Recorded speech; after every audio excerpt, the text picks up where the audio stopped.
ደበኛው የሚዲያ አካሄድ ማለት ነው። ዘመናዊ ሚዲያ ማሳተም፣ በሬዲዮ መናገር፣ በቴሌቪዥን ማውራት ወዘተ 100 ዓመት ያልሞላው ኢንዱስትሪ ነው። ከዛ ቀጥሎ ህግ ወጥቶለት የሚዲያ ነጻነት በአዋጅ የታወጀው በሽግግር መንግስቱ 1983 ላይ ነው። ሽግግር መንግስቱ እንደመጣ መጀመሪያ ካወጃቸው የመጀመሪያዎቹ አዋጆቹ አንዱ የሚዲያ ነጻነት ነው።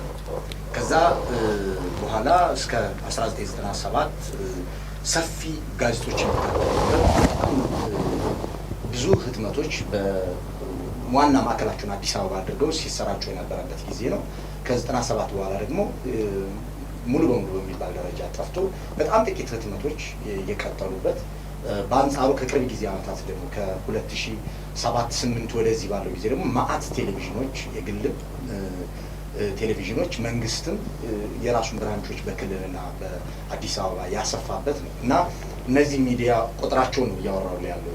ነጻነት ነበራቸው ወይ? እንግዲህ ነጻነት ቅድም ካነሳ ነው ትርጓሜ ከኤዲቶሪያል ፖሊሲያቸው ወዘተ ይቀዳል። ከ1983 እስከ 1997 የነበረው ሚዲያ ከ97 በኋላ ያለውን ሚዲያ ገሎታል ብዬ ነው የማስበው። ምክንያት ምንድነው? ቀድሞ ነገር 1983 ምንም አይነት የፖለቲካና የኢኮኖሚ ምህዳር በሌለበት ሀገር፣ 5 ጆርናሊዝም ወይም ጋዜጠኝነትን የተማሩ ሰዎች በሌሉበት ሀገር፣ ምንም አይነት የጋዜጠኝነት መርህ በማይተገበርበት ሀገር የሚዲያ ነጻነት ያለገደብ አዋጅ ታወጀበት። አንድም የማሰልጠኛ ተቋም እንኳን የለም ኢትዮጵያ ውስጥ ጋዜጠኞችን ሊያሰለጥን የሚችል ተቋም 1983 ሰኔ ላይ ይህ አዋጅ ሲወጣ ማለት ነው። ከዛ በኋላ በነበሩት ጊዜያት ሚዲያዎቹ ሁሉም ጽንፋቸውን ይዘው ጎዳና ላይ ወጡ። የመንግስት ፕሮፓጋንዳ በአንድ በኩል፣ የተቃውሞ ኃይሉ በሌላ ወገን። በደርግ እና በሌሎች የፖለቲካ ኃይሎች እስከ 60ዎቹ እስከ 80ዎቹ ድረስ የነበረው የፖለቲካ ኃይል የተሸነፈው ቡድን ጋዜጣ ላይ ተቀመጠ። መንግስት ሬዲዮና ቴሌቪዥን ይዞ ቀጠለ። ይሄ የነበረው መጓተት 97 ከዛ በኋላ 97 ላይ ሞኖፖሊ ኦፍ ቫዮለንስ የነበረው ጋቨርንመንቱ ስለነበረ ሚዲያዎችን ሰብስቦ አሰረ። ራሳቸውን በራሳቸው ምክንያት ተዳከሙ። ከ97 በኋላ እዚህ ግባ የሚባል ሚዲያ ጠፋ። ምናልባት እኔ ልጠቅሰው የምችለው አዲስ ነገርና ሪፖርተር ነው ከዛ በኋላ ባሉት። ምክንያቱም የተሻለ የርዕዮተ ዓለም ትንተና ይቀርብባቸው ነበር። አዲስ ነገርም አልቀጠለም። እንዲህ እያልክ የምታነሳቸው ዘመናት ነው ያሉት። አሁን በቅርብ ጊዜ ያለው የመገናኛ ብዙሃን መብዛት በተለይ በብሮድካስቱ በኩል ብዙ ናቸው። መንግስት በጣም ብዙ ቴሌቪዥኖች አሉት። በፕራይቬት ሴክተሩም እንደዚሁ በብዙ ቴሌቪዥኖች ሆነ። በዚህ ሂደት ውስጥ ምን ያክል የጋዜጠኝነት መርህ እየተተገበረ ነው ብለህ ከጠየቀኝ እኔ በቀጥታ አይመስለኝም ነው የምልህ። ምክንያቱም ከቅርብ ጊዜ ወዲህ የኢህአዴግ ራሴን አሻሽያለሁ ብሎ አዲስ መሪ ካመጣ በኋላ ይህንን መሪ መንከባከብ እንደሚገባ የሚነግሩን ቴሌቪዥኖች ናቸው ያሉት። አትሊስት ጠቅላይ ሚኒስትር አብይ አህመድ የሚሰሯቸው ስራዎች ልክ አይደሉም ብሎ ጽንፍ ላይ የወጣም ሀሳብ ቢኖር በሚዛናዊነት እንዲሞገት ወደ አደባባይ ሲያመጡት፣ ወደ ውይይት ሲያመጡት አታይም። አወዳሽና አሞጋሽ የሆነ ሚዲያ በብሮድካስቱ በኩል አሁን እኩል ናቸው፣ መንግስትም የግሉ ሚዲያ። ከዛ በፊት በነበረው ጊዜ ተቃዋሚ የሚባለው የመገናኛ ብዙሃን በተለይ በፕሪንት ሚዲያው ላይ ነበረ።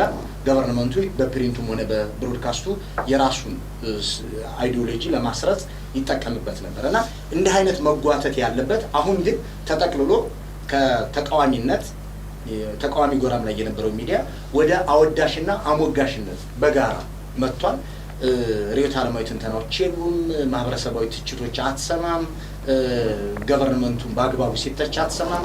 ጠቅላይ ሚኒስትር አብይ የተዋሉ ምን ተናገሩ፣ ምን አቅደዋል፣ ይሄ ብቻ ነው የሀገሪቱ ዜና። ብሬኪንግ ኒውስ የሚመጣው ከኢህአዴግ ነው። ብሬኪንግ ኒውስን የሚያከሽፈው ኢህአዴግ ነው። የመጨረሻ የመረጃ ምንጭ ትልቁ ኢህአዴግ ሆኖ ቀጥሏል። ይሄ ደግሞ ሚዲያው ሌላ አንግል ወጥቶ እንዳይፈልግ እያደረገው ይመስለኛል። በራሱ ጊዜ ከኢህአዴግ አዳራሾች የተሻለ መረጃ በመጠበቅ ማለት ነው። ኦኬ፣ መልካም። እኔ ደግሞ እዚህ ጋር እናሳ ከተባለ መጀመሪያ ላይ አእምሮ ጋዜጣን እንደመነሻ ነውና የዘመናዊ የኢትዮጵያ ሚዲያ ታሪክ ከዛና እንጀምረዋልና ከአእምሮ ጋዜጣ እስከ ኤልቲቪ አሁን ያለንበት እስከ ኤልቲቪ ድረስ ባሉት ዘመናት ውስጥ ያየ ሰው እንደተናገረው 100 ዓመትን ያልተሻገሩ ጊዜያትን ያሳለፍ ነው። በዚህ ውስጥ ግን ምን ተካሄደ የሚዲያ ነጻነትን በተመለከተ እናንሳ። ስለ ሚዲያ ነጻነት ሲነሳ መጀመሪያ ያው ስለ ኢህአዴግና ስለ ኢህአዴግ ከተነሳን ውለን እናድራለን፣ ብዙ ችግሮች እናነሳለን። ነገር ግን እስቲ ስለ ራሳችን ስለ ጋዜጠኞች ነንና ስለ ጋዜጠኞችና ስለ ሚዲያ ተቋማት ማንሳት ይኖርብናል። ሚዲያ ማለት በጣም የተከበረ ሙያ ነው፣ ሳይንስ ነው። ነገር ግን አጉል ሰው ሲይዘው አጉል ይሆናል። ይሄ ማለት ቅድም ያየሰው ሲናገር ነበር ከ83 በኋላ ምንም አይነት ፕላትፎርም ሳይኖር ነጻነት ተፈቀደና እንደ ጉድ ተፈሉ ይላልና አንዳንድ ጊዜ ሚዲያን ኃላፊነት ለማይሰማው ሰው ሲሰጠው አእምሮ ለታወከ ሰው ስለት እንደመስጠት ቆጠረው። ማንንም ይቆርጣል ማንንም። ስለዚህ የሚዲያው ነጻነትን በተመለከተ ከኢትዮጵያ ጋር ስናነሳ ኦፍ ኮርስ ቅድም ያየሰው ተናገረው ስንቶች አሉ። ብዙ ሰዎች ሚዲያ ተቋም ከፍተው ነበረ ፕሪንት ላይ በዛን ሰዓት የነበረው ጽንፍ የወጣ ነው። ኦፍ ኮርስ ልክ ነው፣ ጽንፍ የወጣ ነው። 97ን ወልዷል። 97ን ግን ሚዲያው ወልዶታል ብዬ አላስብም። 97ን የወለደው የህወሓት ክፍፍል የሚሉት በእነሱ ቋንቋ ወይም ደግሞ በፖለቲካቸው አለበለዛ ደግሞ የህወሓት ከሁለት መከፈል በአማርኛው በማውቀው ሲናገር በሁለት ሲከፈል የተፈጠረ የዋንማን እንትን ነበር የፈጠረው ኢህአዴግ በተለይ ህወሓት እንጂ 97ን በዛ በኩል በሚዲያ ነጻነት ማጣት ወይም በሚዲያ ነጻነቱ መከፈት መስፋት የተፈጠረ ነው ብዬ አላስብም። ነገር ግን የኢትዮጵያን ታሪክ ስንመለከት ሚዲያዎች በስፋት በበዙበት ዘመን ላይ ብዙ ህትመቶች ይወጡ ነበር። በሚወጡበት ሰዓት የነበረው የኢትዮጵያ የውስጥ ሰላምና የአገር ደህንነት የምትለው ነገር አለ። ለምሳሌ የኤርትራ መንግስት እኛ ላይ የከፈተውን ወረራ ማንሳት እንችላለን። በዛን ሰዓት በነበረው ጊዜ የነበረው ሚዲያና አሁን ላይ ያለውን ሚዲያ ግን ሁለቱን እናወዳድራቸው ከተባለ ቀድሞ የነበረው ነጻነቱን ተጠቅመው ጽንፍ ወጥተዋል። አሁን ደግሞ ያለው ሚዲያ ነጻነት ኃላፊነት የማይሰማቸው ሆነዋል። ኃላፊነት እንዳይሰማን ሆኗል ነው እንጂ ምለው ነጻነቱን መስጠቱ ተገቢ ነው ብዬ ነው የማስበው። ከየሰው ጋር ዲጋ አርጊው አረጋለሁ። ምናልባት ከመነሻው ብንመለከት አሁን ለምሳሌ የሚዲያ ነጻነትን በሀገር ውስጥ ነው የምንመለከተው በሁለት አይነት መንገድ ነው። አስተዳደራዊ ኃላፊነት አለ ወይም የሚዲያ ነጻነት አለ። ሙያዊ ኃላፊነትን ከመወጣት አንፃር ያለው ነገር አለ። ለምሳሌ አስተዳደራዊ ኃላፊነቱን ብትመለከት ከአእምሮ ጋዜጣ ብትጀምር አእምሮ ጋዜጣ ለቤተ መንግስት ቅርብ የሆኑ ሰዎች ናቸው የሚያዘጋጁት። በዛው ልክ ሳንሱር ይደረጋል። እያንዳንዷ ነገር ልቅም ተደርጋ ነው ለህዝቡ የሚታደለው። ያ ትሬንድ ነው ወይም ያ ልማድ ነው ለአመታት ቆይቶ የመጣው እየተከተለ የመጣው የትኛውንም አይነት ሚዲያ ስራ አየር ላይ የሚውል በጋዜጣውም በሬዲዮም በቴሌቪዥንም በተመለከተ አየር ላይ የሚወጡ ነገሮች ለቤተ መንግስት ቅርብ የሆኑ ስራዎች ወይም ቤተ መንግስቱ አምኖበት ህብረተሰቡ ጋር እንዲደርስ የሚደረጉ ስራዎች ናቸው። በዛ ልክ እንዲወጡ የተደረገው ይሄ ነገር እየዳበረ መጥቷል እዚህ ሀገር ላይ። ከዚያም በኋላ ቅድም ያየሰው ሲያነሳ እንደነበረው በ90ዎቹ ውስጥ ምርጫን መሰረት በማድረግ ሚዲያዎቹ ብዙ ነገርን ማንሳት ጀምረዋል። የቅርብ ታሪኮችን ስናነሳ ማለት ነው። ያ ነገር ግን አሁንም ለቤተ መንግስቱ ጥሩ እንትንን አልፈጠረለትም። በቃ ጀስት ቤተ መንግስት አካባቢ ላለው ሰው ጥሩ ነገርን አልፈጠረለትም። በዚያም ምክንያት ነው የነበሩ በጣም ስማቸውን ሁሉ ለመጥቀስ የሚያዳግቱ በጣም በርካታ ጋዜጣዎች ነበሩ፣ መጽሔቶች ነበሩ። እነዛ ሁሉ በአንድ ጀንበር ነው የከሰሙትና ይሄ ሁሉ ሊመጣ የቻለው መንግስት ለሚያስተላልፋቸው የራሱ ስራዎችና ፕሮፓጋንዳ ስራዎች ሚዲያው አጋዥ እንዲሆን ይፈልጋል። እውነት የሚዲያው ኃላፊነት ያ ነው ወይ? ከአስተዳደር አንፃር ብትመለከት ተቋማዊ አስተዳደሩን ብትመለከት ከመንግስት በኩል ዘርፉን የሚመራው አካል የሚያየው ሚዲያን በዛ ደረጃ ነው፣ በዛ ልክ ነው። ይሄ ነገር ያመጣበት ተጽዕኖ አለ። ሁለተኛው ደግሞ ሙያዊ ኃላፊነትን ከመወጣት አንፃር ተመልከተው። በሚዲያ ስራ ውስጥ እውነት ከህዝብና ከመንግስት መሀል ላይ ሆኜ እንደሚባለውም ድልድይ ሆኜ ያገለግላለሁ ብለው የቆሙ ጋዜጠኞች ዛሬ ምን ላይ ናቸው ያሉት? ወይም በህይወታቸው ምን ነገርን አሳልፈዋል? ይሄ ሙያዊ ኃላፊነትን ከመወጣት አንፃር ነው። ቀደም ሲል ወደ አነሳሁት መስመር ተጠግተው ደግሞ ለመኖር ራሳቸውን ለማስተዳደር ወይም ለመስራት ብለው የሰሩ ጋዜጠኞችስ ምን ላይ ናቸው ያሉት? ሙያዊ ኃላፊነታቸውን በሚገባ ተወጥተዋል ወይ የሚለውን ብትመለከት ደግሞ ህብረተሰቡም ሁሉም ሰው የሚያውቀው ነገር ነውና ከተወሰነ አመታት ወዲህ አብዛኛው ኢትዮጵያዊ ኢትዮጵያ ውስጥ ያሉ ሚዲያዎችን አያምንም ነበር። በተለይም ፈቃድ አግኝተው በነጻነት የሚንቀሳቀሱ ሚዲያዎችን አያምንም ነበር። የምናውቀው ነው። ለምንድን ነው የማያምነው? ህብረተሰቡ እዚህ ጋር እየዋለ ያለው ውለው አለ፣ የሚያየው ነገር አለ በቅርቡ። ያንን ነገር ከሚዲያ ሲሰማው ደግሞ ተገልብጦ ነው የሚመጣለት። ይሄ የሆነው ተቋማዊ አስተዳደር ሙያዊ ኃላፊነትንም በአግባቡ መወጣት ባለመቻሉ ምክንያት ህብረተሰቡ የሚያውቀው እውነታ ተገልብጦ ተነገረው። ምንድነው? አንድ አባባል አለ፣ የመገናኛ ብዙሃኑ ህብረተሰቡ እንዲያምነው ወይም እንዲያምንህ የሚያቀውን እውነት ስትነግረው የማያቀውን እውነት ስትነግረውም ያምናል። ለምን እሱ የሚያቀውን ነገር ከነገርከው ያአመነ እውነት ነው እኔ ነበርኩኝ አይቻለሁ ይልሃል። የማያቀውን እውነታ እንኳን ብትነግረው ያምናል ማለት ነው። እና ይሄ ክፍተት የተፈጠረው በህዝቡና በመገናኛ ብዙሃኑ መካከል ከአስተዳደርና ሙያዊ ኃላፊነትን ከመወጣት አንጻር ነው። ያን በመንግስት በኩል ነው አብዛኞቻችን አሁን ልንለጥፍ የምንችለው ሚዲያ ነጻነት አልተከበረም ብለን በዚህ ሀገር ውስጥ ብናነሳ የምንሄደው መንግስት ላይ ነው። መንግስት ለምንድን ነው ያላከበረው? የኮሚኒኬሽን ዘርፉ አሁን ይሄ ህዝብ ግንኙነት ሴክተሩ በመንግስት መዋቅር ውስጥ ከተካተተ በኋላና ተግባራዊ ከተደረገ በኋላ ራሱ ለሚዲያው ነጻነትን አልሰጠም። እንደውም ይባሱንም የሚዲያውን ስራ ተጽዕኖ ማሳደር ነው የጀመረው፣ ማፈን ነው የጀመረው። እና እነዚህ ነገሮች በተከታታይ የመጡ ለሚዲያው ላይ ያመጡ የነበረው ፍርሃት ራሱ ተለመደ። ብዙ ጊዜ አሁን አመታትን ስታስቆጥር እየተለመደ ይመጣል እንደዚህ አይነት ነገርና ምናልባት ያም ያመጣው ተጽዕኖ ነው። እሺ አመሰግናለሁ አስታርቃቸው። እንግዲህ እንደተነሳው የሚዲያ ነጻነት የሚባለው ነገር እንግዲህ ህገ መንግስታዊ እውቅና ያገኘ ነው። ያው ከሰው የመናገር ነጻነት ጋር የተያያዘም ስለሆነ የህጋዊ እውቅና ያለው ነገር ነው። እንደምታውቁት እንግዲህ 1983 ላይ ነበር እንግዲህ ህጋዊ እውቅና ያገኘው በተለይ ሴንሰርሺፕ የቀረበት እንቅስቃሴ። ከዛ በኋላ በነበሩት ጊዜያቶች እንግዲህ በተለይ የፕሪንቲንግ ሚዲያዎቹ በጣም በስፋት የተስፋፉበት አጋጣሚ ነበረ። ምንም እንኳን ኋላ ላይ መልሶ ቢከስምም ለዚህ በወቅቱ የነበረው እኔ በሁለት መንገድ ነው ከፍዬ የምመለከተው። የመንግስት የነበሩት የመንግስትን ፕሮፓጋንዳ ስፍራ ሰጥተው በጣም የሚያንቀሳቅሱበት፣ የግሎችም ደግሞ የተቃዋሚ ፓርቲዎች ልሳን የነበሩበት አግባብ እንደነበረ ብዙዎች ያነሳሉ። በተለይ እዚህ ወደ ግሉ አካባቢ ላይ ስንመጣ ምንድነው የሚሉት ወደና አይደለም የተቃዋሚ ኦልሞስት ወደ ልሳንነት የተቀየረ ነው የሚሉ ተከራካሪዎች አሉ። በተለይ መንግስት መረጃ መስጠት ግዴታ አለበት። ያው የመረጃ ነጻነትን በመናነሳበት ጊዜ ጋዜጠኛው መረጃ ማግኘት አለበት፣ የሚዲያ ተቋሙ መረጃ ማግኘት አለበት ብለን ስንል የመንግስት የሥራ ኃላፊዎች መረጃ የመስጠት ግዴታ አለባቸው ማለት ነው በሌላ አቅጣጫና አንድ ስራ ይዘን ወደ መንግስት የሥራ ኃላፊዎች በምንሄድበት ጊዜ መረጃ አይሰጡንም። መረጃውን ደግሞ ካልሰጡን የያዝነው ስራ ሊሞትብን ስለሚችል የግድ ባላንስ ሳይደረግ ለህብረተሰቡ የሚሄድበት ሁኔታ ነው ያለው የሚለው ነገር ያነሳሉ። ያው እንደምታውቁት እንግዲህ ከ2000 በኋላ በወጣው አዋጅ ላይም ደግሞ መረጃ የማግኘት ነጻነት ላይ የመንግስት የሥራ ኃላፊዎች ግፋ መጨረሻው እስከ 30 ቀን በጣም ፈጠነ የሚባለው ደግሞ 10 ቀን እንደሆነ ነው አዋጁ የሚያስቀምጠው። ደግሞ ይሄ በጣም አደገኛ ነው ማለት በጣም ወቅታዊ ጥያቄ ጠይቃችሁት ወሳኝ ነገር ማታ መተላለፍ ያለበትን ነገር በጣም ከፈጠነ 10 ቀን ነው የምትጠብቁት ማለት ነው። ይሄ ከሚዲያ እንቅስቃሴ ጋር አብሮ የማይሄድ እንደሆነ ይታወቃልና ምናልባት እስቲ ከዚህ በፊት የነበሩት በተለይ በግሉ ዘርፍ ላይ የነበሩትና ወይንም ወደ መንግስትን ወደ መቃወም ሄደው ነበር የሚሉትን እንዴት ነው የምትመለከቷቸው?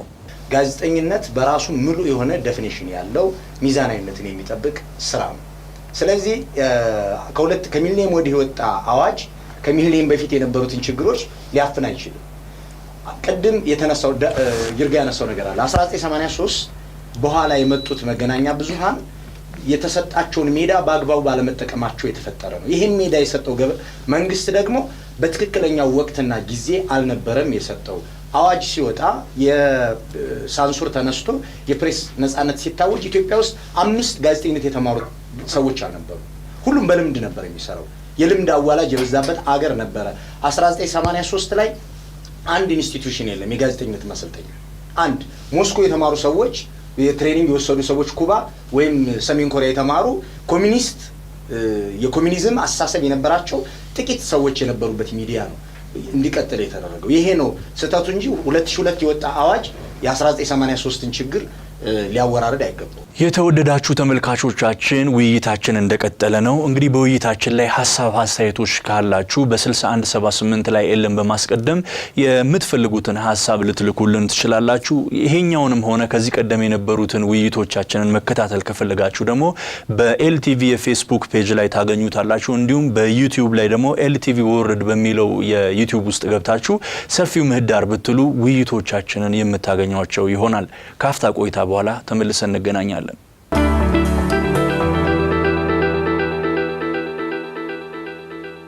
ተመልካቾቻችን ውይይታችን እንደቀጠለ ነው። ከአፍታ ቆይታ በኋላ ተመልሰን መተናል።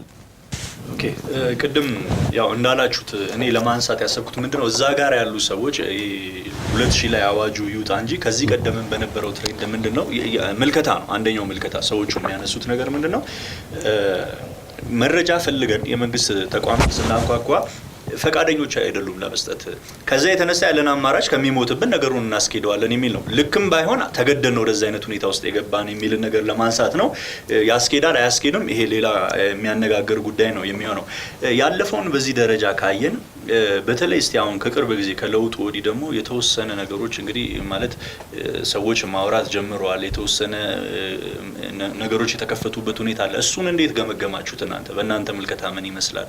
አሁንስ ትክክለኛ የሆነ የሚዲያ ነጻነት መሬት ወርዷል ወይ ማለት ይቻላል ወይ? ምናልባት እዚህ ጋር በጣም ከገረመኝ የሰሙን ነገር ልነሳ። ከ2005 ወይም 6 በኋላ የጠፉ ጋዜጣና መጽሔቶች ሰሞኑን ብቅ ብቅ ማለታቸውን በማህበራዊ ሚዲያዎችም አይተናል። ያንዳንዱ የምናውቃቸው ሰዎች ጠፍታ የነበረችው ጋዜጣ ጀምራለች፣ መጽሔት ጀምራለች እያሉ ሁሉ መለጠፍ ጀምረዋል። ይሄ ነገር እውነት የሚዲያ ነጻነቱ ነው ወይ? አሁን መንግስት ራሱ ላይ ያደረገው ለውጥ ያመጣው ነው ወይ ብለህ ብትመለከት አይመስለኝም። ምናልባት እነዚህ ሰዎች ቀደም ሲል እንደተነሳው ማህበራዊ ኃላፊነትን የሙያዊ ስነ ምግባርን ተላብሰው አይደለም ሲሰሩ የነበረው። ገንዘብና ገንዘብን መሰረት አድርገው እየሰሩ የነበሩ ሰዎች ለገንዘባቸው ሲሉ እናውቃለን እኮ 97 ላይ የነበሩ ጋዜጣዎች ርዕሳቸው ምንድነው ውስጣቸው ምንድነው የነበረው የሚለው ነገር እኮ የሚታወቅ ነው። ለገንዘብ ሲባል ነው የሚወጣው። ኦፍ ኮርስ እነዛ ጋዜጣዎች መተዳደሪያቸው መሰረት ማድረግ ስላለባቸው ወይ ማግኘት ስላለባቸው ያንን ሊያደርጉ ይችላሉ። ግን በዛ ውስጥ ማህበራዊ ኃላፊነት መኖር ነበረበት። ይህንን ባለመወጣታቸው ምክንያት መንግስት የተለያዩ እርምጃዎችን ሊወስድ ተገዷል።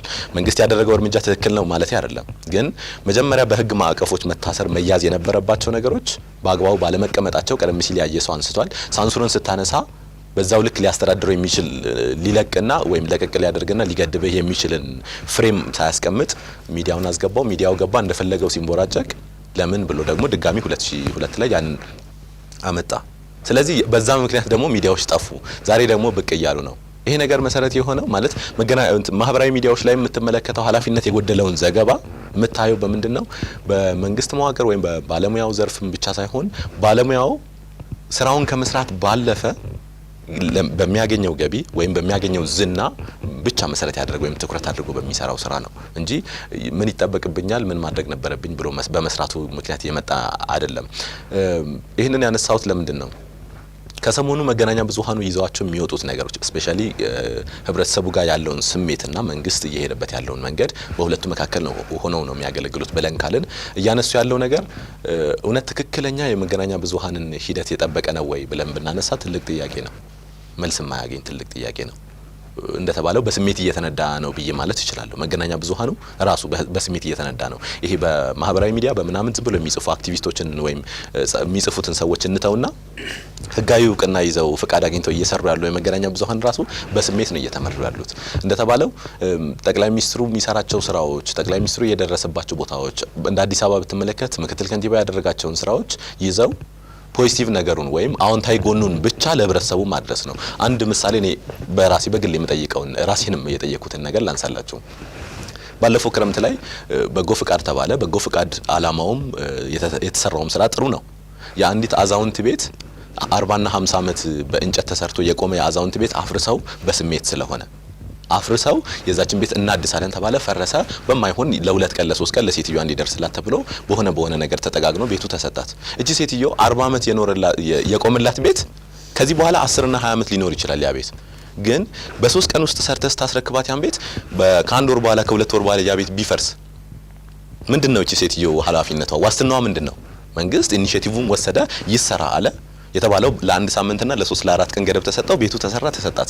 ስታየው ቀለም ተቀብቷል፣ አማረ፣ ገባች። ከአንድ ወርና ከ2 ወር በኋላ ያ ቤት ቢፈርስ በኪነ ህንጻ መርህ እንኳን ብትመለከት በዛች አጭር ጊዜ ውስጥ ቤት ሊሰራ አይችልም እንደማንኛውም ሰው እንደምትረዳውና ሚዲያው የመንግስት ባለስልጣናቱ ወይም መንግስት ይሄንን አመጣና ይሄን ሐሳብ አመጣ፣ ህብረተሰቡ ደገፈ፣ ይሄን ያህል ሰዎች ቤት ታደሰላቸው ብሎ ሰራ። ነገር ግን ይሄ ቤት እውነት ለዚህ ሴትዮ ስንት ዓመት እንዲቆይ ተደርጎ ነው የተሰራው?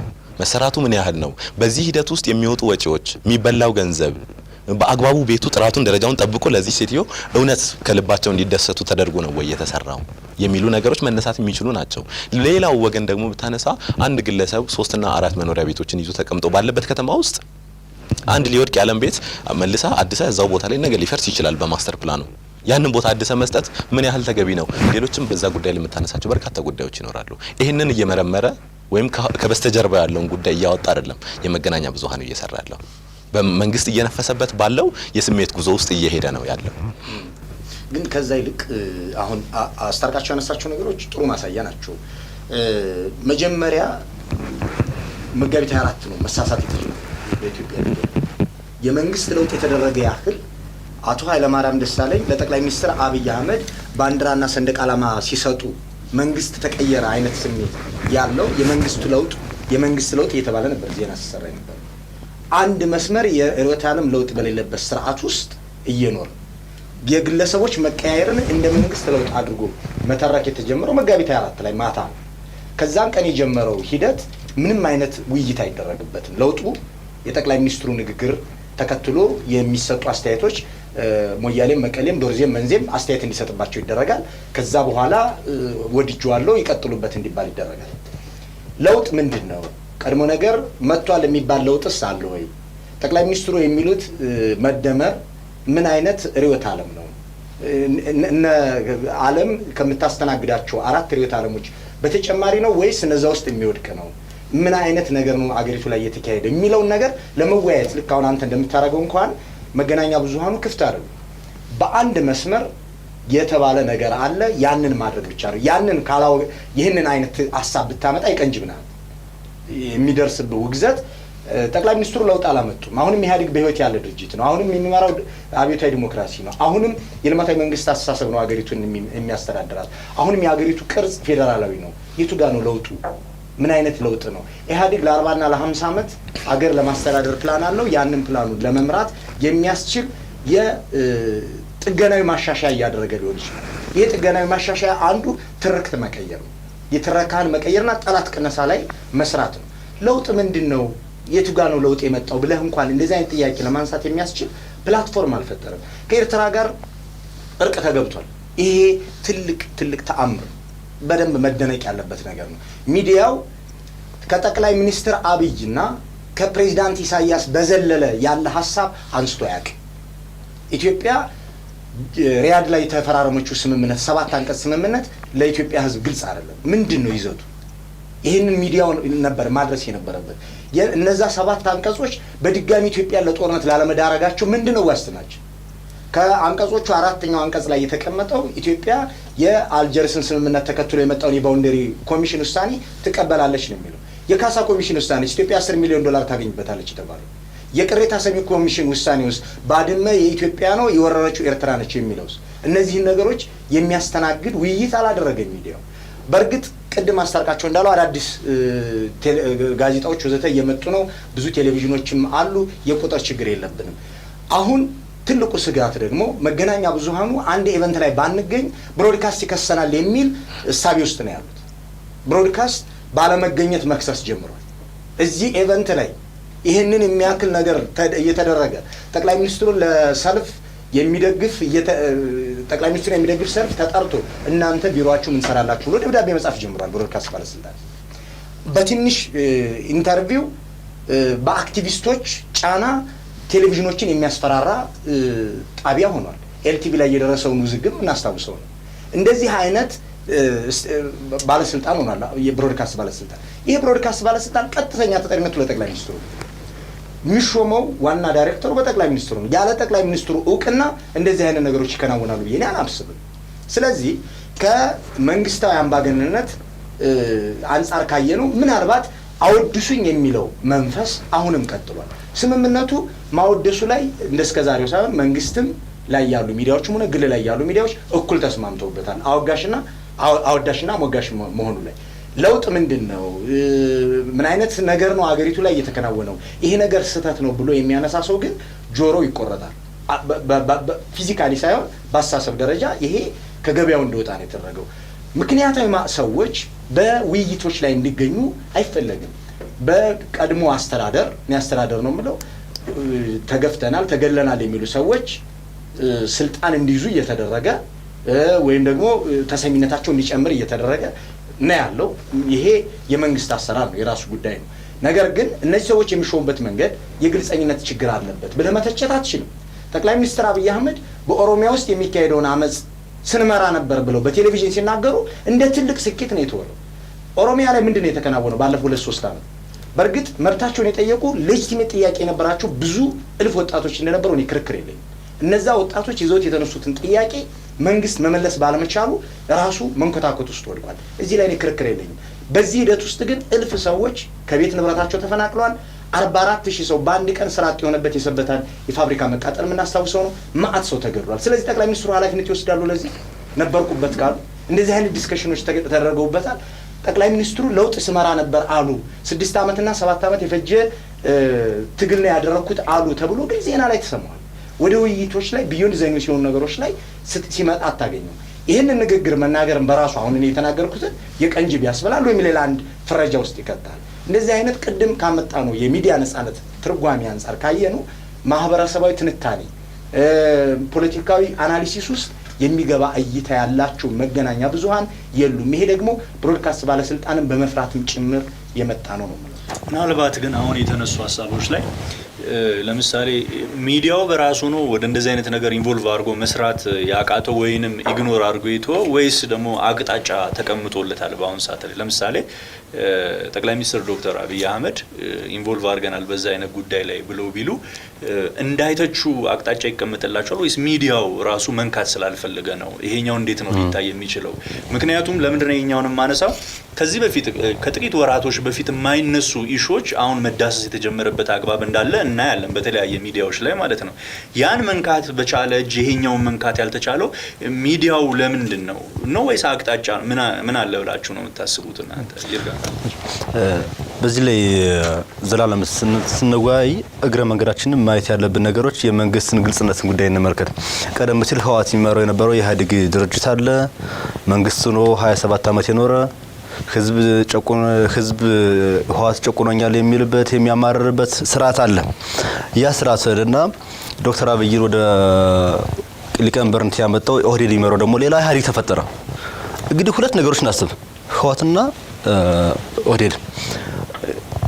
ግብጽና ኢትዮጵያ በአባይ ጉዳይ ላይ ሲወያዩ አቶ መለስ ዜናዊና አሁን እስር ቤት ያሉት ሆስኒ ሙባረክ የተወያዩትን ሰነድ ለኢትዮጵያ ይፋ አልሆነም፣ ተደብቋል። ከዛም በኋላ ያ ተደበቀና ኖረ። መንግስት ግልጽ አይደለም ተባለና የመንግስት ግልጽነት ሲታማ ቆየ።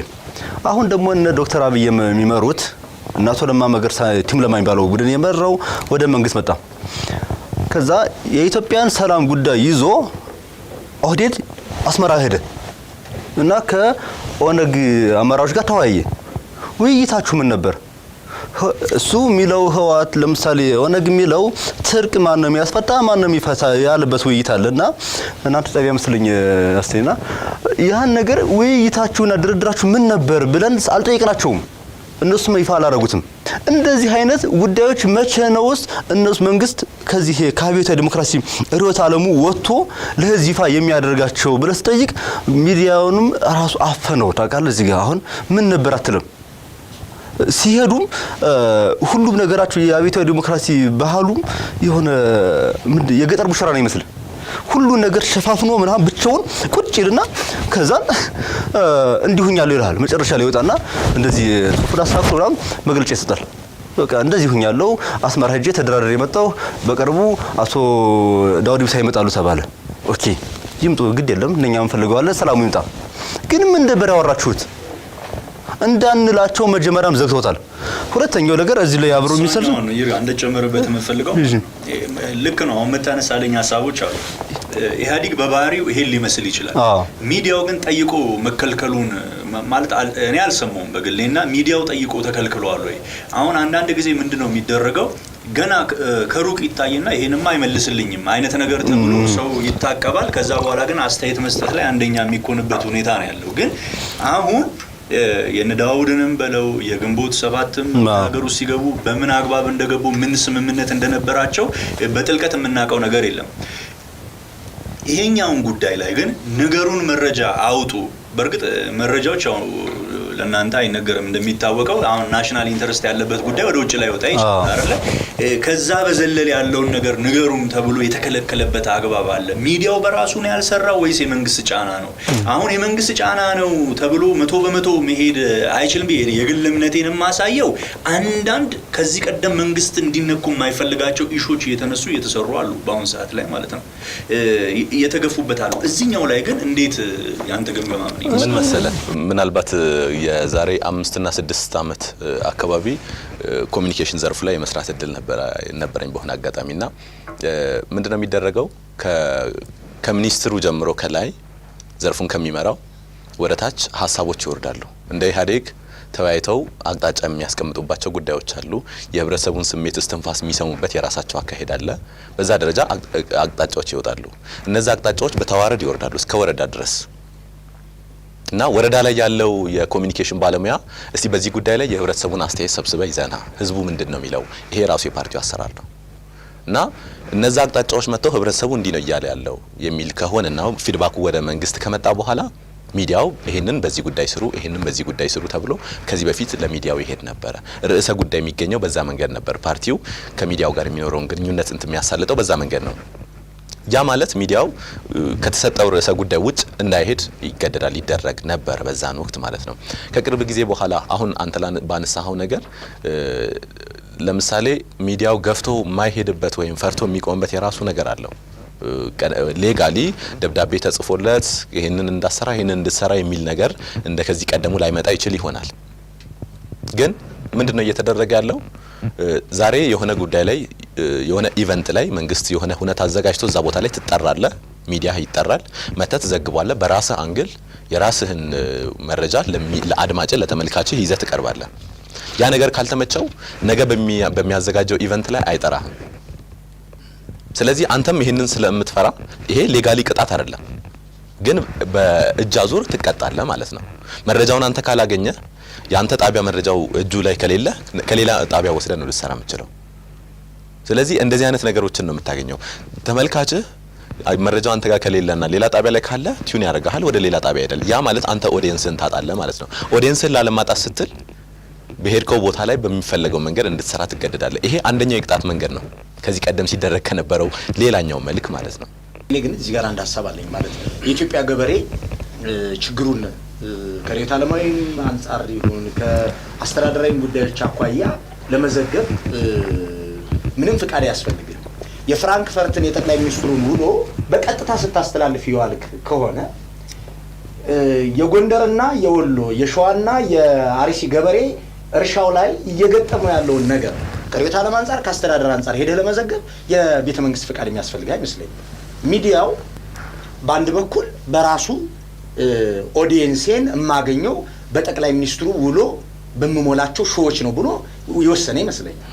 በሌላ በኩል ደግሞ ራሱ የመንግስት ጫና አወድሱኝ ከዚህ ውጭ ያላችሁት የኔ አይደላችሁም ወደሚል አልተደመራችሁም ወደሚል ትንተና ውስጥ ወይም ፍረጃ ውስጥ ተገብቷል። አልተደመረም እከሌ ሚዲያ ተደምሯል እየተባለ ነው የሚወራው። እከሌ እነማን ነው ወደሚል ይገባል። አንድ የብሮድካስት ባለስልጣን ፍቃድ ሰጥቶት የተቋቋመ ሚዲያ በአገሪቱ ሕግ መጀመሪያ መስማማት መቻል አለበት። ከዛ ቀጥሎ ከዛ የተቀዳ ኤዲቶሪያል ፖሊሲ ይኖረዋል። እነዚህን ተከትሎ መስራት የራሱ ፈንታ ነው እንጂ ብሮድካስት ባለስልጣን በዚህ ግባ በዚህ ውጣ የሚለው አይደለም። ደብዳቤ ጽፎ የጠቅላይ ሚኒስትሩን ውሎ አልዘገብክም የሚለው ከሆነ የመንግስት ችግር ነው። ሁለተኛ መንግስት አጀንዳ ሴት ማድረግ አልቻለም። አጀንዳ ሴቲንጉ እዚህ ሀገር ላይ መውጫውም መግቢያውም ገበሬ ነው። የኢትዮጵያን ገበሬ ማዕከል ያላደረገ የፖለቲካ ጉዞ የትም አያደርስም። ከተማ ላይ ድንጋይ ያስወረረ ስልጣን ልትይዝ ትችላለህ። ቀጥሎ ግን ከገጠር የሚነሳ አብዮት ነው አገርንም የሚያንኮታኩተው ለአካባቢውም አጠቃላይ አደጋ ሊሆን የሚችለው። የኢትዮጵያን ገበሬ ባለፈው ክረምት ጀምሮ እስካሁን ድረስ ስራ ላይ ነው ያለው። መኸር እየሰበሰበ ነው። አሁን ባለፈው እየዘራ ነበር። በባለፈው በማዳበሪያ ጦት ሲሰቃይ ነበር። ተቸግሮ የነበረ ገበሬ ማዳበሪያ ለምን ቸገረኝ ብሎ ሲጠይቅ በውጭ ምንዛሬ ችግር ነው ተባለ። የውጭ ምንዛሬ ችግሩ ከተባበሩት አረብ ኤሚሬቶች በተገኘ ገንዘብ መንግስት ማስታገስ ሲጀምር ፕራይመሪሊ የሰጠው ለባለ ሀብት ነው ያንን ገንዘብ እና ራሱ ለሚያረጋቸው ፕሮጀክቶች ነው ያዋለው ያንን ገንዘብ። የገበሬው ማዳበሪያ ግዢ በዚህ መልኩ ተስተጓጎለ። በአሁኑ ሰዓት ኢትዮጵያ በሃርቨስቲንግ ላይ ይሄ የኢትዮጵያ ገበሬዎች በመሰብሰብ ላይ ከፍተኛ ኪሳራ የሚገጥማቸውና ብክነት የሚያጋጥምበት ወቅት ነው። በአሁኑ ሰዓት የግብርና ባለሙያዎች ምን ማድረግ እንዳለባቸው ሚዲያው እየሰራ አይደለም። ርዕዮተ ዓለማዊ ትንተናዎች የሉም፣ አስተዳደራዊ ስራዎች የሉም። ይህን ለመስራት ግዴታ ቤተ መንግስት ፍቃድ አያስፈልግም እና በሚዲያው በራሱ በገቨርንመንቱ አውድሱኝ ፍላጎትም ጠቅላይ ሚኒስትሩ የብሬኪንግ ኒውስ ምንጭ ናቸው ብሎ ሌት ተቀን ቤተ መንግስትን ማሰብን ችግር ነው። ከቡራዩ የተነሳ ሰራዊት 4 ኪሎ መጥቶ ጠቅላይ ሚኒስትሩን መፈተን ሲጀምር ይህንን ፕሮሰስ ግድ የለም የደህንነት መስሪያ ቤቱም አየው፣ የመከላከያ ደህንነትም አየው። ከመጡ በኋላ ጠቅላይ ሚኒስትሩ መግለጫ እስከሚሰጡ ድረስ 8 ሰዓት የሄደ የናሽናል ቴሌቪዥኑ ጋዜጠኛ ለ2 ሰዓት ዜና ነው የደረሰልን። 8 ሰዓት ሄዶ እስከ 2 ሰዓት ድረስ እዛ ነበረ። ጠቅላይ ሚኒስትሩ ያን ዕለት የወታደሮቹ ጥያቄ ተገቢ ነው ሲሉ ቴሌቪዥኑ ተገቢ ነው ሲል አመሸ። ከጥቂት ቀናት በኋላ እርርድብን ብዬ ነበር ሲሉ እርርድብን ብለው ነበር አለ። ይህ አይነት ከመርህ ውጭ የሆነ አካሄድ ከጋዜጠኝነት ፕሪንሲፕልም እና ቢዮንድ ዘ ኒውስ አናሊሲስም ውጭ የሆነ ስራ ምን ልትለው ነው የምትችለው? ምንም ፍቃድ አያስፈልግም ይሄንን ለመስራት። ይሄንን እንዳይሰሩ ግን ከዛ በፊት ጠብቁን እየሰራን ነው ምናምን ብለው እንኳን እንዳይሰሩ በመንግስት ተከልክሏል። ይሄን እኔ በእርግጠኝነት አውቃለሁ። ይሄ ኩዴታ እንዳይመስል ማህበረሰቡ እንዳይደናገጥ ወዘተ ተብሎ ማለት ነው። በኋላ እርርድብን ማለታቸውን ሊነግሩን ጠቅላይ ሚኒስትሩ በለቱ እንደብቀውታል። ይሄንን እንኳን በድፍረት መናገር የሚችል ሚዲያ ኢትዮጵያ ውስጥ በአሁኑ ሰዓት የለም። ምናልባት ለያየ ሰው እዚህ ጋር አንድ ጥያቄ ላቅርብልህ። ከዚህ በፊት የነበረው ወይም የመጣንበት መንገድ አይመስልህም ሚዲያውን አሁን ላይ የያዘው? ምክንያቱም ሚዲያው ላይ ይሄንን አድርግ አታድርግ የሚል ገደብ በዚህን ሰዓት ላይ እኔ እያየሁኝ አይደለም በራሴ በኩል ማለት ነው። ግን ይሄን ገደብ ሳይኖር አንዳንዴ ያሰርካት በቅሎ ገመዷን ብትፈታ እንኳን ገመዱ እግሯ ላይ ካለ የታሰረች መስሏት ቦታው ላይ ነው የምትቆመው፣ አትሄድም። ልክ ከችንካር ጋር ያሰርካት ማለት ነው። የመጣንበት መንገድ የራሱ ተጽዕኖ አለው፣ ምንም ክርክር የለውም። ነገር ግን የመጣንበት መንገድ ተተችቷል፣ መሻሻል አለበት። ስህተት ነው የሰራነው ተብሏል። አስረን አንመረምርም፣ ሳናጣራ እናስርም ተብሏል። እነዚህን ነገሮች ከተተቹ ፕራክቲካሊ በአሁኑ ሰዓት ምንድነው መሰራት ያለበት ነው። የብሮድካስት ባለስልጣን የኢትዮጵያ ሚዲያዎች እኩል ሊያይ ነው የተቀመጠው እንጂ አንተ የጠቅላይ ሚኒስትሩን ዲያሪ አልዘገብክም ብሎ ሊከስ አይደለም። ይህንን ማድረግ የሚችል መንግስት የቀድሞውን የመተቸት ሞራል አለ ወይ ነው የኔ ጥያቄ። የተወደዳችሁ ተመልካቾቻችን ውይይታችን እንደቀጠለ ነው። እንግዲህ በውይይታችን ላይ ሀሳብ አስተያየቶች ካላችሁ በ6178 ላይ ኤልን በማስቀደም የምትፈልጉትን ሀሳብ ልትልኩልን ትችላላችሁ። ይሄኛውንም ሆነ ከዚህ ቀደም የነበሩትን ውይይቶቻችንን መከታተል ከፈለጋችሁ ደግሞ በኤልቲቪ የፌስቡክ ፔጅ ላይ ታገኙታላችሁ። እንዲሁም በዩቲዩብ ላይ ደግሞ ኤልቲቪ ወርልድ በሚለው የዩቲዩብ ውስጥ ገብታችሁ ሰፊው ምህዳር ብትሉ ውይይቶቻችንን የምታገኟቸው ይሆናል። ካፍታ ቆይታ በኋላ ተመልሰን እንገናኛለን።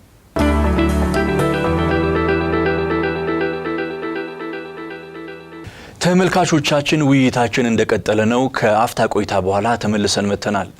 እንጂ ግን አንድ ሀሳብ ሁለት ነገሮች አሁንም ማየት ፈልጋለሁ። አንደኛው የጋዜጠኞች ራሳቸው ፋንታሲ መሆን።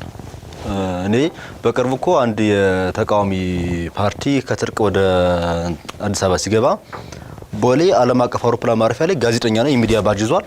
ግንባሩ ስም አይቻለሁ። አይታችሁ ከሆነ ላይቭ ስትራልፍ የነበረ ፕሮግራም ነው። ያ ሰው እየመጣ ብሎ ግንባሩ ሰሙ። እንግዲህ የትኛው ጣቢያ እንደሆነ ምናምን አላውቀውም። ልጁን ሰው ማንሳት አልፈልግም። ስለዚህ ጋዜጠኞች በራሳቸው ፋንታሲ ውስጥ ገብተዋል። የጋዜጠኞች ፋንታሲ እንዳለ ሆኖ ነገር ግን ደግሞ እግረ መንገዱን ልታይ የሚገባው ጠቅላይ ሚኒስትሩ ቀደም ሲል አቶ መለስ በነበሩበት ሰዓት ላይ ወራዊ መግለጫ ነበራቸው። አቶ ኃይለማርያም ወደ 3 ወር አሳደጉት ያን ነገር እንዲሁ አንዳንዴ ይረሱትና ነበር እንዲህ ምናምን እስኪባል ድረስ ይቆያል። ከዛ ውጪ ደግሞ አሁን ዶክተር አብይ ከመጡ በኋላ አንድ ቀን የሰጡት መግለጫ አንድ ቀን ጋዜጣዊ መግለጫ ሰጥተዋል። አንድ ቀን ነች። ከዛ ጋዜጣዊ መግለጫ ይሄ ወራሆይ የራሱ ቢነሳ ኑሮና የሳቸው መግለጫ ሁሌም አጀንዳ ሴት ስለሚያደርግ አጀንዳም ሴት የሚደረግበትም ስለነበረ ጠቅላይ ሚኒስትሩ መሞገት የሚቻልበት ስለነበረ እሳቸው ግን አንድ ቀን የሰጡት እስካሁን ድረስ በ6 ወር ውስጥ ይሄ በራሱ አንዱ ክፍተት ፈጥሯል። ቢኮዝ ጠቅላይ ሚኒስትሩ መሞገት የምትችልበት ብቸኛ መድረክ እሱ ነበረና ፊት ለፊት ታገኘው ነበር። ሌላው ቅድም ያየስናወራ ነገር ነበረ የኢትዮጵያ ገበሬ ማዕከል ያደረገ ለውጥ ውጤታማ ይሆን ብሏል። ኦፍ ኮርስ የኢትዮጵያ ገበሬ በደርጉም አሁን ባለው ኢህአዴግን ሆነ በኃይለ ሥላሴ ጊዜ ብዙ ጊዜ ሲበደል ኖሯል። ግን አንድም ጊዜ ውጤታማ አልሆነም። ከሱ የተነሳ ለውጥ ነው የሆነው አርሶ አደሩን ቢኮዝ አርሶ አደሩ የማዳበር ተከራከራል ቀስ ላውራ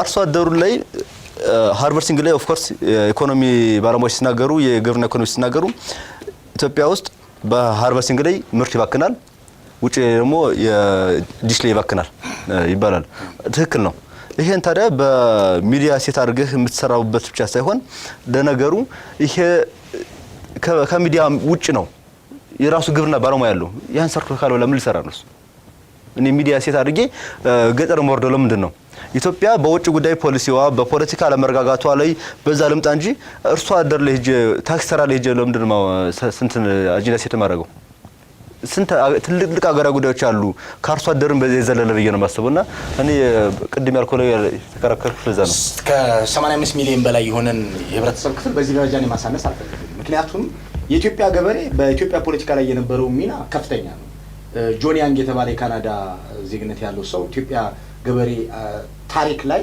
እና ትግል ላይ የጻፈ መጽሐፍ ነበር ፒዛንት ሪቮሉሽን እሱ በኢትዮጵያ ውስጥ ደርግንም ወደ ስልጣን እንዲመጣ ምክንያት የሆነ የባሌ ገበሬዎች አመጽ የጎጃም ገበሬዎች አመጽ የቀዳማዊ ወያኔ አመጽ ነው ኢህአዴግንም ወደ ስልጣን ያመጣው የገበሬ ወታደር እንጂ ከከተማ የተነሳ ጉልበተኛ ነው አሁንም ቢሆን የኢትዮጵያ ፖለቲካ ወደፊት ገበርን የሚደረገው ያለ ኢትዮጵያ ገበሬ አይደለም የኢትዮጵያ ገበሬ ሃርቨስቲንግን በለው የማዳበሪያ ጦትን በለው በካሬ በሄክታር የሚያመርተው መጠን ማነስ በለው የሪዮት ዓለም ጉዳይ ይሄንን ወርዶ አለመስራት የጋዜጠኛና የሚዲያ ችግር ነው እዚህ ላይ ነገር በገበሬው የመጣው ለውጥ ምንድነው ለኢትዮጵያ የፈጠረው እንዲናረው ለዚህ ነው መልሰው ከሚዲያችን እንዳንወጣ ተመልካቾቻችን ውይይታችን እንደቀጠለ ነው ካፍታ ቆይታ በኋላ ተመልሰን እንመጣለን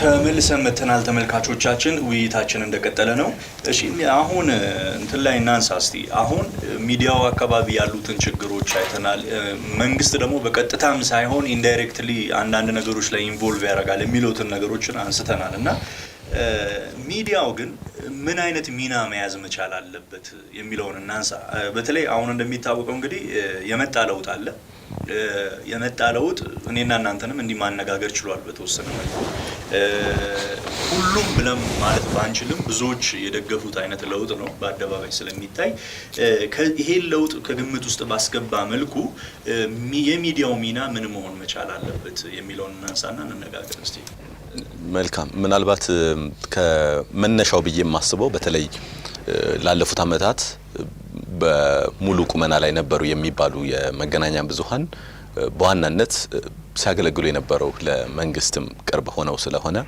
ወይም ብሮድካስት መስሪያ ቤቱ የሚፈልገውን አይነት ስራ እየሰሩ እየቆዩ ስለሆነ በመሰረታዊ ለውጥ እነሱ ላይ መደረግ መቻል አለበት ብዬ አስባለሁ ይህ መሰረታዊ ለውጥ ከተቋም አስተዳደር ይጀምራል ተቋሙን የሚያስተዳድሩ አካላት እነማን ናቸው ከሚለው ማለት ነው ለሙያው ቅርበት ያላቸውና ተቋሙን በሚገባ ወይም ዘርፉን በሚገባ መልኩ መምራት የሚችሉ ባለሙያዎች የሚዲያ አስተዳደር ላይ ማኔጅመንት ላይ ቢቀመጡ እነዚህ ሰዎች ሙያቸውን ብቻ ማዕከል አድርገው ስራቸውን ስለሚሰሩ ከሙያዊ እንትን ውስጥ ላይወጣ ይችላል አንድ ተቋም ከዛ ባለፈ ከዚህ ቀደም ሲደረግ የነበረው የምናውቀው ነው በመንግስት የተሾሙ ሹሞች ናቸው ሚዲያውን እንዲያስተዳድሩ የተደረጉት እነዚህ ሰዎች የፖለቲካ እይታ ነው የሚኖራቸው ከሙያዊ ቅርበትም ላይኖራቸው ይችላል ሙያዊ ቅርበት ቢኖራቸውም ሙሉ መነጽራቸው ፖለቲካዊ ሊሆን ስለሚችል ስራቸው ወደ አንድ ጎን ሊያጋድል ስለሚችል ለሙያው ቅርበት ያላቸውና ሙያዊ የሆኑ ሰዎች ብቻ ቦታው ላይ ሚዲያው ላይ ብቻ ሳይሆን እንደ ሀገር በተመለከተ የትኛውም ዘርፍ ላይ መሆን ይችላል ሚዲያው ላይ አሁን ጉዳያችን ስለሆነ ምናልባት ለሙያው ቅርብ የሆኑ ሰዎችን አስተዳደራዊ ስራ ላይ ብታመጣ እነሱ ባለሙያውን ማብቃትና አቅጣጫ መስጠት ላይ ወይም ተቋማዊ አቋምን ከማንጸባረቅ ላይ ጥሩ ነገር ይሰራል ብዬ አስባለሁ መሰረታዊነት ያ ነገር ከሆነ ሲቀጥል ደግሞ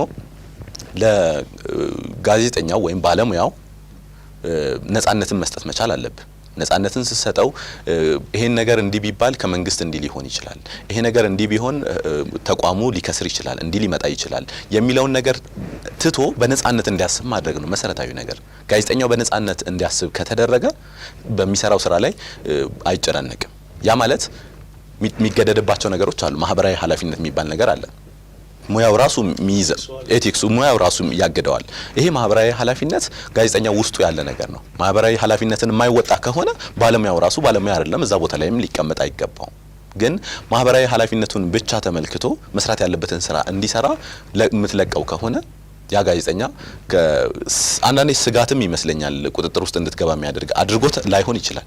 ስለዚህ በነጻነት ሄዶ ስራውን የሚጠበቅበትን ሊሰራ ይችላል። ሁለተኛ ደግሞ ምንድነው የሚባለው በሳይንሱም ሚዲያው ወይም ጋዜጠኛው በህዝብና በመንግስት መካከል ድልድይ ነው እንላለን። ምንም ቢሆን ምን መንግስት ኃይል አለው። የመገናኛ ብዙሃኑን የፈለገውን ስራ የማሰራት ኃይል አለው፣ ቅርበትም አቅሙም አለው። መንግስት ህብረተሰቡ የሚፈልገውን ነገር እንዲወራለት የማድረግ አቅም ኃይል የለውም። ስለዚህ ሚዛንህ ወዴት ነው የሚሆነው? 50-50 ሆነ ለሁለቱ መስራት መሄድ ትንሽ አዳጋች ይመስለኛል። ህዝባዊ መሰረት ወይም የህዝቡን ፍላጎት መሰረት ያደረጉ ስራዎችን መሰራ ከሆነ የህዝቡን ጥያቄዎች ምላሽ የሚያገኙበትን መንገድ ቀደም ሲል እንደተነሳው መንግስት ይህንን ነገር መረቀ ላውንች አደረገ ወይም እዚህ ጉዳይ ላይ መግለጫ ሰጠ ብለህ ጉዳዩን ማራገብ ሳይሆን ህብረተሰቡ እዚህ ጉዳይ ላይ የሚያነሳው ጥያቄ ምንድነው? የሚወያየው ነገር ምንድነው? በየሰፈሩ ጉሊት ላይ ከምትነግደው እናት አንስቶ እስከ ሚኒስቴር መስሪያ ቤቶች ድረስ ይሄ ነገር የሚወራው እንዴት ነው የሚለውን ነገር በደንብ ሚዲያው ፈርዘር ሄዶ መስራት የሚችል ከሆነ ህዝቡ የሚፈልገውን ሚዲያ ያገኛል፣ ባለሙያውም የሚጠበቅበትን የሙያውን ኃላፊነት መወጣት ይችላል የሚል እምነት አለኝ። አመሰግናለሁ። የኢየሱስ መልስ አንድ እንድታነሳልኝ በዛው የምፈልገው ነገር አለ። አሁን እንግዲህ የሚዲያ ነጻነት ላይ ስንመጣ ማሳየው ለሁሉም እኩል እድል መስጠት መቻሉ ነው አይደል? ቅድም ስታነሱ እንደነበረው ለምሳሌ ኢህአዲግ የሆነ ጉባኤ ሲኖረው ዴይ ኤንድ ናይት ይዘገባል ሚዲያዎች ላይ ማለት ነው። በዛ ደረጃ ግን ተቃዋሚዎች የሆነ ነገር ቢኖራቸው እድሉ በዛ የሚሰጥ አይመስልም ያው እንደሚታወቀው ነውና ከዚህም አንፃር ማስተካከያዎች እንዴት አድርጎ ወደ መፍትሄው እንታሲ ወደ ከሚዲያው ሩሉም አንፃር ማለት ነው። ምንድነው ሶርስ ኦፍ ኢንፎርሜሽን ሳር የዜና ምንጭ ሊሆኑ የሚችሉ አሉ። የፖለቲካ ድርጅቶች አንድ የዜና ምንጭ ናቸው እንዳልከው። አንዱ ሚዛናዊ መሆን ማለት ይህንን ማካተት ነው። እነዚህ ሰዎች እድል ቢያገኙ ነገ ሀገር የሚመሩ የፖለቲካ ድርጅቶች ናቸው። ኢህአዲግ አሁን እድል አግኝቶ ሀገር እየመራ ያለ ስለሆነ እሱ ጋር ክሊክ የሚደረግ ነገር የትኛውን ቦታ ስለሚነዝር የሱ ዴይ ኤንድ ናይት መዘገቡ ብዙም ሰርፕራይዝ አያደርግም። ከዛ ቀጥሎ የሚመጣው ኢህአዲግ የአገሪቱ መጻኢ ዕድል ወሳኝ ጠቅላይ ሚኒስትሩ የአገሪቱ አዳኝ ተደርጎ የሚቀርበው ትርክት ነው ትዝብት ላይ የሚጥልህ እንጂ ሀገር የሚመራ የፖለቲካ ድርጅት ነው። ይሄ ፖለቲካ ድርጅት ኤቨንቱ ሊዘገብለት ይገባል፣ አናሊሲሶች ሊሰሩ ይገባል። አናሊሲሶቹ ግን ቅድም እንዳልኩ የድርጅቱንና እሳቸውን መንፈስ ቅዱስ አድርጎ መለኮታዊ አድርጎ ሲያቀርብልህ ነው ሌላ ትዝብት ውስጥ የምትወድቀው። ሌሎች የፖለቲካ ድርጅቶችም ምንም አይነት ጽንፍ ያዙ፣ ጠቅላይ ሚኒስትሩ እንዳሉት ምንም አይነት ጫፍ ያዝ፣ ጫፉን የሚጥለው ህዝብ ነው። ያንን ጫፍም ቢሆን ሪፖርት መደረግ መቻል አለበት፣ የጋዜጠኝነት መርህ በሚፈቅደው ፕሪንሲፕል ማለት ነው። ይሄ አንደኛው መደረግ ያለበት ነው በፖለቲካው። ከዛ ውጭ ማህበራዊ መሰረቶችን መለየት መቻል አለበት። በኢትዮጵያ ውስጥ በአሁኑ ሰዓት ወጣቶች በቀላሉ ለነውጥና ለብጥብጥ የምትጠራቸው ኃይሎች ሆነዋል። ለዚህ የዚህ ምክንያቱ ምንድነው? ግልጽ ውይይቶች ሲደረጉ አታይ። ዲሞግራፊ ለውጦች ባሉበት ክልል በራሱ በአንድ ዞን ላይ ኢንዱስትሪዎች በበዙበት ጥሩ የስራ እድል ባለበት አካባቢ ለግጭት የሚነሳሳ ወጣት አታገኝም። በአንጻሩ ኢንዱስትሪ በሌለበት የስራ እድሉ በጣም አነስተኛ በሆነበት አካባቢ ለጦርነት ልትቀሰቅሰው የምትችል ቀላል የህብረተሰብ ክፍል አለ። እንደዚህ አይነት ችግሮች ያሉበትን የዲሞግራፊ ለውጥ የአገሪቱን ስትራክቸራል ችግር መተንተን የሚችል ሚዲያ መሆን መቻል አለበት። ይህን ሲያደርግ ከቤተ መንግስትና ቤተ መንግስቱን ካፈቀሩ ሰዎች ጫንቃ መላቀቅ መቻል አለበት። መረጃ ምንጩንም ፋይናንሱንም የፋይናንስ ምንጭም ሆነ የመረጃ ምንጭ ስልጣን ላይ ካለው ኃይል ጋር የተለጠፈ ከሆነ ስቴት ካፕቸር ነው የምታረገው በአንድ በኩል፣ በሌላ በኩል ደግሞ ፌል ታረጋለህ። የሚዲያ ሚናህን ሳትወጣ በቴሌቪዥንና በሬዲዮ በጋዜጣና በመጽሔት የአክቲቪስትነት ሚና ትወጣለህ። ሄዶ እንደ 97 አይነት ሰዎችን ለሞት የሚዳርግ ኢቨንት ልትፈጥር ትችላለህና ቅድም ይርጋ ያለው ስለት ማቀበል ስለሆነ ከፍተኛ ጥንቃቄ የሚጠይቅ ማህበራዊ ኃላፊነታቸውን አገሪቱ ውስጥ ያሉትን ችግሮች የተረዳ ሚዲያ መኖር መቻል አለበት። ከፍተኛ ዘረኝነት አለ አገሪቱ ውስጥ። ይህን ዘረኝነት ለማርገብ ፕራይሜሪሊ መስራት መቻል አለበት ሚዲያው። ይህንን ሲሰራ ግን የጋዜጠኝነትን መርህ ከግምት ውስጥ ባስገባ ሁኔታ መሆን አለበት ብዬ አስባለሁ። አመሰግናለሁ። ያይሰው ይርጋ ወደ አንተ ልምጣ። አንድ ነገር እንድታከልልኝ እፈልጋለሁ። ኦልሞስት ያው የሚዲያው ሚና ላይ ነው እያወራን ያለ ነው።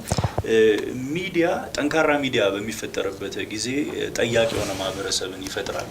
ለምን የሚል ሁሉንም ነገር እንደወረደ የማይቀበል አይነት ሶሳይቲ መፍጠር ይችላል ሚዲያ ጠንካራ ሆኖ ሲገኝና አመለካከት ላይ ከመስራት አንጻር በተለይ አሁን ይሄን እንደማሳያ ማንሳት የምንችለው የሩዋንዳን ኬዝ እናስታውሳለን አይደል? ሩዋንዳ ላይ ነገር ሰውን መግደል በጣም ቀላል ያደረገው ሚዲያ ነው።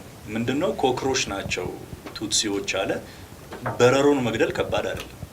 መጀመሪያ ላይ የሰው አመለካከት ላይ ነው በቃ ስራውን የሰራው። በረሮ ናቸው አለ። በረሮን ማትንኝ ፊት ላይ ሲመጣ እኮ መተውት ምናምን ብለህ አትጸጸትም አይደለ? ዲስ ማች ነው ሰውን ብሎ ሳለ። ከዛ በኋላ ሄዶ በገጀራ ሰውን መቀጥቀጥ ቀላል ሆኖ ተገኘ። ያ ሁሉ ኪዮስ ተፈጠረ ሀገሪቱ ላይና አሁን ያየሰውም ሲያነሳው እንደሰማ ነው ከፍተኛ የሆነ የዘረኝነት ችግር አለ እዚህ ሀገር ውስጥ ማለት ነው። በደንብ ተኮትኩቶ በቃ በማዳበሪያ የተሰራ የዘረኝነት ችግር አለና ይሄኛውን ነገር ከማስወገድም አንፃር ጎን ለጎን ደግሞ የሙያውን ስነ ምግባር በጠበቀ መንገድ ሚዲያዎች ምን መስራት አለባቸው? እሺ በዚህ ላይ በጣም ትልቅና ወሳኝ ጥያቄ ነው ያመጣው ዘላለም። በመጀመሪያ ጠንካራ ሚዲያ የምትለው ምን ሲሆን ነው? ጠንካራ ሚዲያ ማለት ምንድነው? የፋይናንስ አቅም ነው? የሰው ኃይሉ ነው? ወይስ ደግሞ ምኑ ነው ጠንካራ ሚዲያ የሚለው ነገር እናንሳ። በመጀመሪያ ደረጃ ሚዲያዎች ማድረግ ያለባቸው አገሪቱ ውስጥ ያሉትን የጽንፍ ጉዳዮችን ማርገብ የሚችል የዲያሎግ ሴሽን መፍጠር ነው። ምንድነው ዲያሎግ የሚባለው? ውይይትን ዲስኮርስ የውይይትና የምክክር መድረክ ፈጥረው ወደ ብሔራዊ መግባባት መምጣት ነው። ኢትዮጵያ ውስጥ እኮ የሚገርም ነገር በምንም ነገር አልተግባባንም። በቃ ያልተግባባነው ባለመግባባታችን ነው። ለአንደኛው ፎቢያ የሆነው ለአንደኛው ሆቢው ነው። የሰንደቅ ዓላማ ጉዳይ እናንሳ። ሰንደቅ ዓላማ ለአንደኛው አረንጓዴ ቢጫ ቀዩ ሆቢው ነው፣ ለአንደኛው ደግሞ አረንጓዴ ቢጫ ቀዩ ሳይው ፎቢያው ነው። ልክ እባብ ህንዶች በሙዚቃ እንደሚያጫወቱት እኔ ደግሞ ሳይው እንደምፈራው ማለት ነው። እንደዚያ ሆኗል። ይሄንን እንኳን ማቀራረብ አልተቻለም እና ይሄን ለማቀራረብ የናሽናል ዲስኮርስ ፈጥሮ ናሽናል ዲያሎግ ማሚን ኮንሰንሰስ እንዲፈጠር የሚያደርግ እንትን መፍጠር ነው። ሌላው ጠንካራ ሚዲያ ሚናቸው ምንድነው? እንዴት ነው ጠንካራ ሚዲያ መፍጠር የሚቻለው ሲባል ቅድም አስቴ ሲናገር ነበር። ተቋማዊ አሰራር ነው መስራት የሚገባል። በተቋማዊ መንገድ ነው ስትመጣ የምትችለው። ለምሳሌ ዩኒቨርሲቲዎቻችን ላይ ጠንካራ የጋዜጠኞችን ማፍሪያ መሆን አለባቸው። መጀመሪያ መምህራኖቻችን እኔ ያስተማሩ ሰዎች ሩሲያ የመጡ ሰዎች ናቸው። ሩሲያ መጥቶ እኔን ጆርናሊዝም አስተማረኝ ባህር ዳር። እውነት ለመናገር ለመጀመሪያ ጊዜ ጋዜጠኝነት ስጀምረው ነው ትምህርት የተማርኩት ዩኒቨርሲቲ ከተማርኩት ይልቅ። ከዛ በኋላ ነው እንግዲህ ሳልማር ሰራው ተማርኩ ማለት ነው። እና ተቋማዊ ከዩኒቨርሲቲዎቻችን ጀምሮ እነዚህ መስራት ይኖርብናል ለውጥ ለማምጣት። እዛ በተጨማሪ የማህበረሰባችን ውስጥ ቅድሚያ እየተናገሯል ትልቅ የሆነ የዘረኝነት ችግር አለ ብሏል። የዘረኝነት ብቻ ሳይሆን የኢትዮጵያዊነት ኖርም አብሮ ጠፍቷል።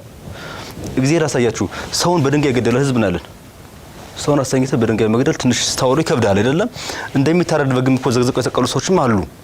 ይሄን ሁሉ ማጥፋት የምትችለው በምንድን ነው ስትል ይሄ ሁሉ ተሰበስበውና ወደ ብሔራዊ ውይይት መድረክ ሁሉም ሰው ሀሳብ ይምጣ። ጠቅላይ ሚኒስትሩም ተናግረዋል። ዶክተር ምንድነው ጽንፉን እኔ ጥለዋለሁ ግን ይናገርልኝ የዛንም ጥለዋለሁ እሱ ይናገር እና ይሄንን አምጥተን መወያየት ይኖርብናል። ግን ውይይት ሲፈጠር ግን ምን አይነት ውይይት ነው ሲባል ኃላፊነት የተሰማው ቅድም ተናግሬያለሁ። ሚዲያ ትልቅ ሙያ ነው፣ ትልቅ ተቋም ነው፣ ትልቅ ስራም ነው። ነገር ግን አጉል ሰዎች ሲይዙት አጓጉል ያደርጉታል እሱን እና ኃላፊነት በተሰማው መልኩ የብሔራዊ መግባባትን የሚፈጥር የውይይት መድረክ መፍጠር አለባቸው ብዬ አስባለሁ። ዘላይ መጨመር የምትፈልጉት ነገር ምናልባት አንድ ነገር ባክል ደስ ይለኛል። ጠንካራ ሚዲያ የሚለው ነገር ከባድ ነው። በአንድ ሀገር ውስጥ አንድ ወይ ሁለት ጠንካራ የሚባሉ ሚዲያዎች ሊኖሩ ይችላሉ። በርካታ ጠንካራ ሚዲያ ላይኖር ይችላል። ግን የሚዲያው ጥንካሬ እንደ የራሱ ስለሚለያይ ማለት ነው ወይም እንደ የተቋሙ ስለሚለያይ እያንዳንዱ ተቋም የራሱ የሆነ ጥቅም አለው። የዓለም አቀፍ ሚዲያዎችንም ብንመለከት እኮ ለጥቅማቸው ሲሉ ብዙ ነገሮችን ገልብጠውት የሚዘግቡት ሚዲያዎች አሉ። ገልብጠውት በአንድ ሀገር ውስጥ 2 እና 3 አይነት ጥቅሞች ሊኖሩ ይችላሉ። ግን አንድ የሆነ የጋራ የሆነ ሀገራዊ ጥቅም መኖር አለበት ብዬ አስባለሁ። አንዳንድ መገናኛ ብዙሃን ሀገር ውስጥ ያሉትን ብትመለከት እውነት እነዚህ ተቋማት የኢትዮጵያ ናቸው ወይ መረጃ የሚያስተላልፉት ለኢትዮጵያ ሕዝብ ነው ወይ ብለህ እንድጠይቅ ሁሉ የሚያደርጉ መገናኛ ብዙሃን እንዳሉ እናውቃለንና አንዳንዴ የጋራ በሆነ ጉዳይ ላይ አለመግባባት ቀደም ሲል አንተ እንዳነሳኸው የጋራ በሆነ ጉዳይ ላይ አለመግባባት በራሱ መጀመሪያውኑ መቀረፍ ያለበት ጉዳይ ነው ብዬ ነው የማስበው። ይሄንን ብታነሳ ተቋማቱ ወደ ተቋማቱ ኢኮኖሚ ጋር በቀጥታ ሊያመራ ይችላል። ተቋማቱ ፈንድ የሚደረጉት ከሀገር ውጭ በሆነ አካል ከሆነ ያ አካል ፈንድ የሚያደርጋቸው አካል በሚያዘው መሰረት ነው ይህ ተቋም ሊሰራ የሚችለው። ያ ማለት ሀገራዊ ልዕልናንም የሚያስከብር አይደለም፣ ሀገራዊ ጥቅምንም የሚያስከብር አይደለም እና ምናልባት ጠንካራ ሚዲያን ለማቋቋም ከምታነሳቸው ኢሹዎች፣ ከምትጠይቃቸው ጥያቄዎች፣ ከምታቀርባቸው ሀሳቦች ወይም ውይይቶች ብቻም ላይሆን ይችላል እና አንዳንዴ የጋራ የሆነውን ነገር ላይ ተግባብተህ ሌላ ተጨማሪ ግልጽ የሚሆን ነገር ለምሳሌ በአንድ ጉዳይ ላይ 4 ሰው ብታስቀምጥ አራቱ በተቀመጡበት 4 አቅጣጫ ነው ያን መሀል ላይ ያለን ጉዛ አካል ሊመለከቱ የሚችሉት። ይችን ብርጭቆ እዚህ ጋር ብናስቀምጥ እኔና ዘላለም የምናየው ይህን ብርጭቆ በተለያየ አንግል ነው። ሁለታችንም የራሳችንን ነው ልናነሳ የምንችለው፣ ግን ሁለታችንን የሚያግባባ ምንድነው? ይህ ነገር ብርጭቆ መሆኑ ነው።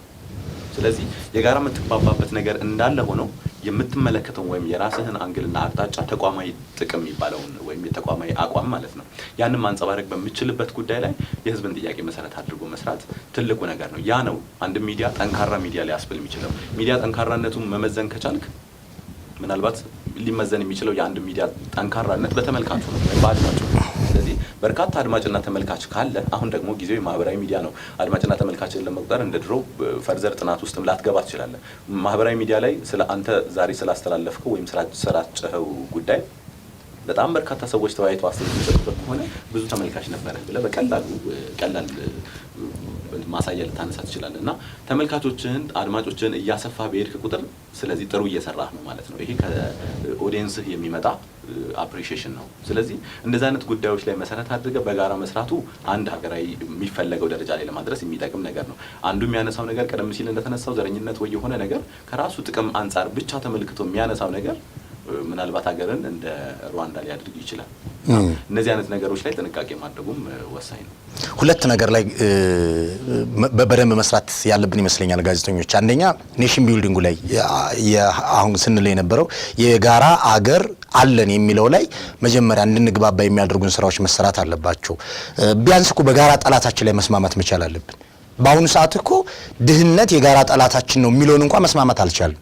አንዱ ድህነት የጋራ ጠላታችን ነው ስትለው ኖ ህወሓት ነው ይላል። አረ አይደለም እሱም አይደለም ስትለው ግብጽ ነው ይላል። አይደለም ብለህ ስትከራከር ኢህአዴግ ነው ይላል።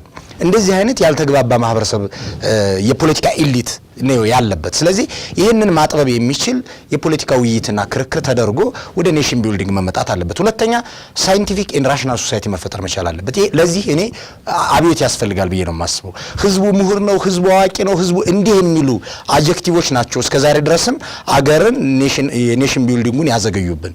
ስለዚህ ልክ እንግዲህ አውሮፓዎቹ አድርገውት እንደተሳካላቸው የምክንያታዊ ማህበረሰብን የመፍጠር አብዮት አሜሪካኖቹ እንደሰሩት የሳይንቲፊክ ሶሳይቲን የመፍጠር አብዮት ኢትዮጵያም ውስጥ ይሄ እንዲካሄድ ሚዲያው ትልቅ ኃላፊነት ወስዶ ሊሰራ ይገባል ብዬ አስባለሁ። እሺ፣ አመሰግናለሁ። እንግዲህ እንዳነሳችሁት ከሚዲያው የሚጠበቁ ከመገናኛ ብዙሃኖች የሚጠበቁ በርካታ ነገሮች አሉ። ከነዚህ መካከል ቢያንስ መግባባት በሚጠበቅብን ጉዳይ ላይ በአጭር ጊዜ እንድንግባባ ተረባርቦ የመስራቱ ነገር ይጠበቃል ከሚዲያዎችና ዞሮ ዞሮ ኢትዮጵያን አንድ ሀገር አላቸው፣ ኢትዮጵያ ትባላለች። ያቺ ሀገር እንድትቀጥል ማንም ይምጣ ማንም ይሂድ አገሪቷ መቀጠል ስለሚኖርባት በዚህ ላይ ደግሞ እድል በእጃቸው ያለው የሚዲያ ተቋማቶች ስለሆነ ስራዎች መስራት አለባቸው። ጠንካራ የሆነ ስራ ተብሎ ይታሰባል። ያው እንግዲህ እኛም ጋዜጠኞች ስለሆነ እንግዲህ ጋዜጠኞች ሁሉም የየበኩሉን ጤናማ ከሆነ ሞቲቭ ተነስቶ ትክክለኛውን ነገር መስራት እንዳለበት ማንሳት እንወዳለን። እንግዲህ ተመልካቾቻችን የዛሬው ውይይታችን የተከታተላችሁትን ይመስል ነበር። እዚህ ስቱዲያችን ድረስ መጥተው ከኔ ጋር ውይይት ያደረጉት አቶ ይርጋ አበበ፣ ያየሰው ሽመልስና አስታርቃቸው ወልዴ ነበሩ። ሁሉም ጋዜጠኞች ናቸው። እዚህ ድረስ መጣችሁ ከኔ ጋር እንዲህ አይነት የሞቀ ውይይት ስላደረጋችሁ እጅግ አድርጌ አመሰግናለሁ።